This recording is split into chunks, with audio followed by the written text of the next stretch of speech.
Mesdames, Messieurs, bonsoir, 20h sur Gabon News. Merci de nous retrouver dans cette session d'information. Tout de suite, les titres de l'actualité. Le recteur de l'université Omar Bongo qui a souhaité rassembler le corps enseignant ce matin afin de trouver une issue au climat de tension dû aux grèves qui paralysent depuis plusieurs mois le fonctionnement normal de cette institution académique.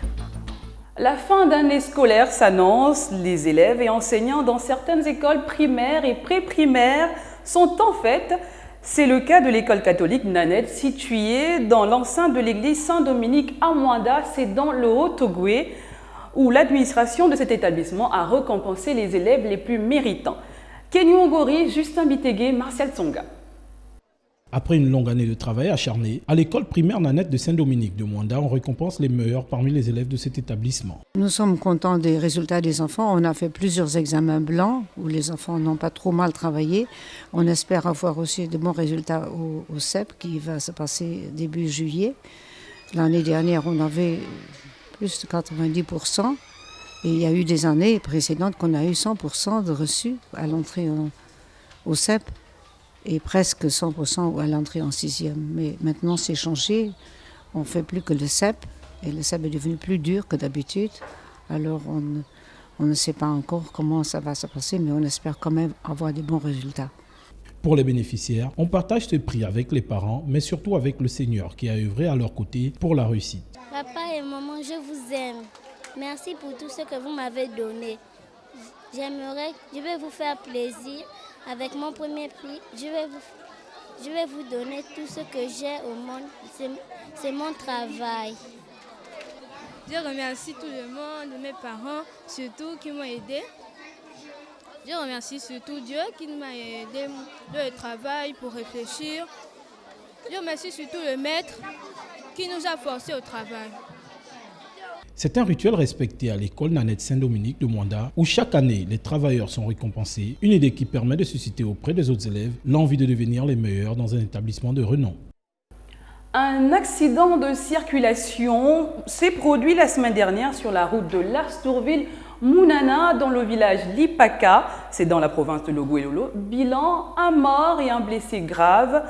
Le compte rendu avec Philippe Oyaga, Martial Tsonga et Justin Bitegué.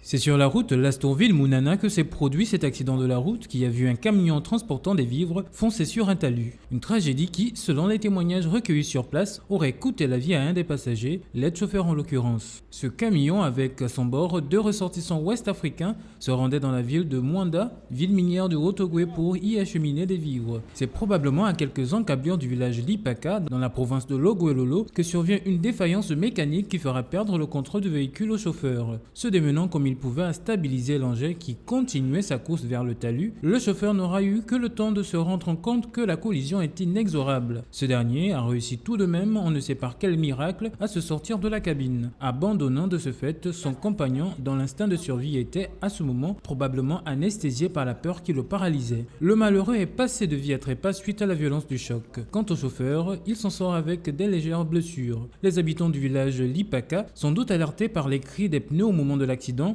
ont accouru et se sont agglutinés sur les lieux du drame. Là, se trouvait le camion étendu sur la chaussée, tel un corps sans vie dans une mare d'essence. Voilà un drame de plus enregistré sur nos routes qui remet sur le tapis la problématique des véhicules dont la santé technique reste encore sujette à caution.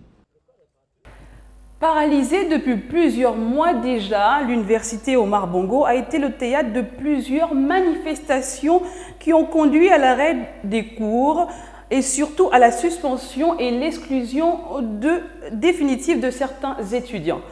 Le recteur et son équipe ont rencontré les enseignants ce matin à Libreville pour trouver une solution quant à la reprise des cours. Patrick Charfery, Martial Tsonga étaient sur place. Trouver des solutions pour sortir l'université Omar Bongo de ce chaos qui la paralyse depuis plusieurs semaines déjà était le but de la rencontre qui a eu lieu ce jour entre le rectorat et les enseignants.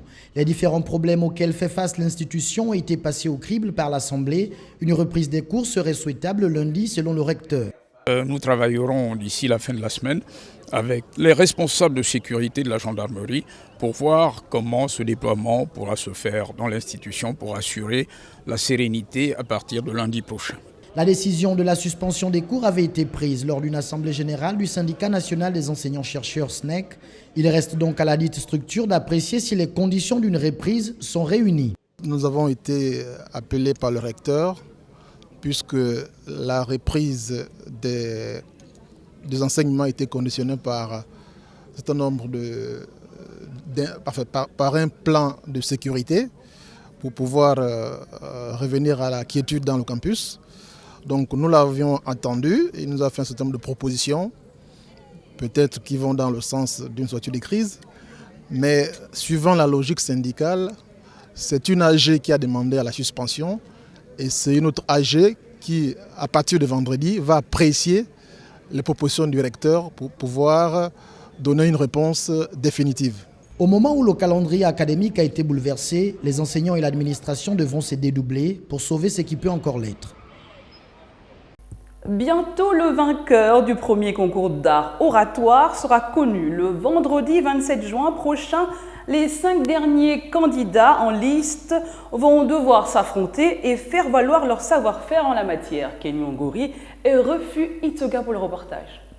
Démarré il y a un peu plus d'un mois, le premier concours d'art oratoire bat son plein. Après avoir enregistré une cinquantaine de participants, on est plus proche de la fin de la phase qualificative. Le concours a commencé avec 50 membres, 50 participants et au fur et à mesure qu'on a organisé les présélections pour la finale qui se passe ce vendredi 27 à l'Institut français, il en reste 15. Donc les 15 sont considérés comme étant les meilleurs des 50 qui se sont inscrits. Il revient donc à l'organisateur de cet événement de repartir sur les caractéristiques de ce concours et le mode d'évaluation. Le discours est évalué sur le fond, donc la pertinence intellectuelle, les idées développées, la véracité des faits.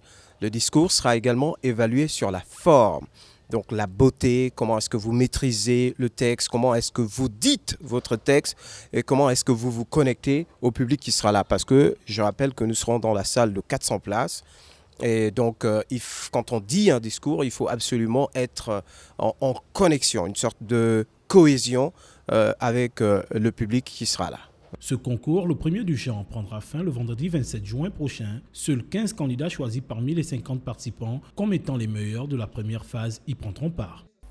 Refermons ce journal avec de la religion. Du 24 au 30 juin, le centre d'évangélisation Béthanie célèbre la fête de la moisson, une célébration qui consiste à rendre grâce à Dieu en lui offrant le premier fruit de notre travail, un sacrifice que de nombreux fidèles n'hésitent pas à faire. Reportage de Justin Bitegui. C'est dans l'Ancienne Alliance, plus précisément dans le livre d'Exode, que la fête de la moisson est recommandée à tous ceux qui reconnaissent les bienfaits du Très-Haut. Cette célébration religieuse qui consiste à offrir à Dieu le premier fruit de notre travail dans l'année. La moisson, on va dire d'abord que c'est une fête qu'on appelle de l'Éternel. C'est une fête qui se trouve mentionnée dans la Bible. Tout à l'heure, j'ai fait référence à Exode, qui est un livre de la Bible, Pentateuque, donc écrit par Moïse, chapitre 23, verset 16, où la Bible est formelle. Dieu parle à son peuple de célébrer la fête donc, de la moisson. Pour le révérend Francis Michel Badinga, les retombées de cette fête serviront à soutenir les œuvres de son église. Béthanie va avoir 30 ans en décembre 2015. Et par exemple là, en fêtant la fête de la moisson, les dons, les legs que les gens viendront donner, on va dire de manière libérale, de manière libre, vous comprenez, seront orientés dans l'investissement. Parce que vous savez, au Gabon, nous avons 70 implantations. Quant à l'organisation de cet événement, le pasteur s'est plutôt montré satisfait. Déjà, nous sommes honorés de pouvoir l'organiser.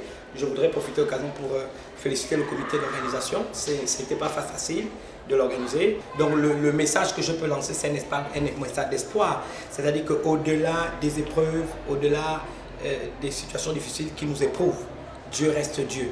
L'homme de Dieu a tout de même exhorté les uns et les autres à être reconnaissants pour tout ce que Dieu fait dans leur vie à travers cette fête de la moisson.